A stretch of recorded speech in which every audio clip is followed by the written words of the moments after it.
Rev up your engine!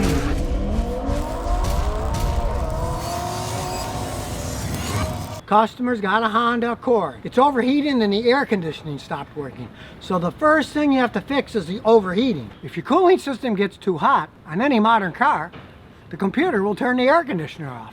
It won't let you run the air conditioner and further overheat the car. So first we're going to figure out why this baby's overheating. So check the coolant level, okay? Low on coolant. So odds are it's leaking somewhere. And in this case, I don't even have to use a pressure tester. Because when we look around, we look back here, what do we see? This is the heater core valve. You can see it's dripping coolant. So we're going to replace that first. Now here's a brand new one. It's pretty simple. It just has a valve that opens and closes. The hot water goes through. When it's closed, nothing happens. When it's open, hot air goes into the heater and gives you heat. And in this case, it's leaking where they always do. There's a seal here where the valve is and that's dripping. So we'll replace the whole thing. It's a pretty simple job. The rod here, the cable just snaps right off. You take 2 screws off and the hoses. You just remove these 2 little screws that are on the top, then the whole assembly slides off. Then you grab the little crimp pliers and make sure the hose is nice and loose. Now we can pick the valve up and you can see it better. Just grab the other side, squeeze that side down, and then take it off. You gotta wiggle it, there. Then you get your new heater control valve. You stick it on here, wiggle it, then grab the clamp and put it back in place.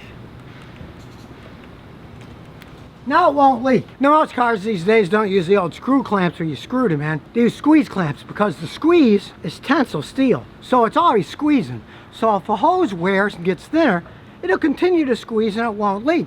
Where an old-fashioned screw one, you screw it tight, but then when it shrunk, it wouldn't get itself any tighter. That's why they use them. They can be a pain, but they actually work better. Then once you get the hoses on, you just get the little metal rod and it pushes over the valve. See?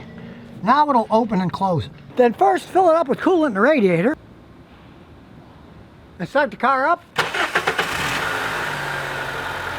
And turn the heater on full blast. Here it comes. And we want to run it 10-15 minutes, watch the temperature gauge.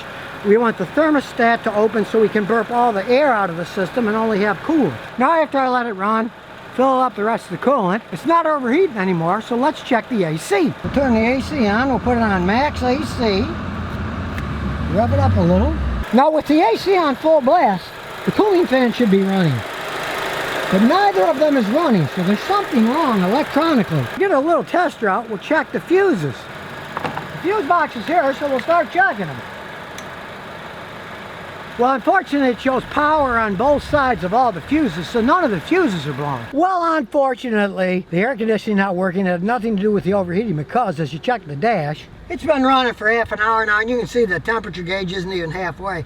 So it's not overheating, but try as we may, turning this on, the AC on, the AC just will not turn the compressor or the fans on. So we'll hook up a set of AC gauges to see if it's low on refrigerant or maybe empty. You just unscrew the cap, put it on, and turn it on. Follow the hose, we'll get to the gauge.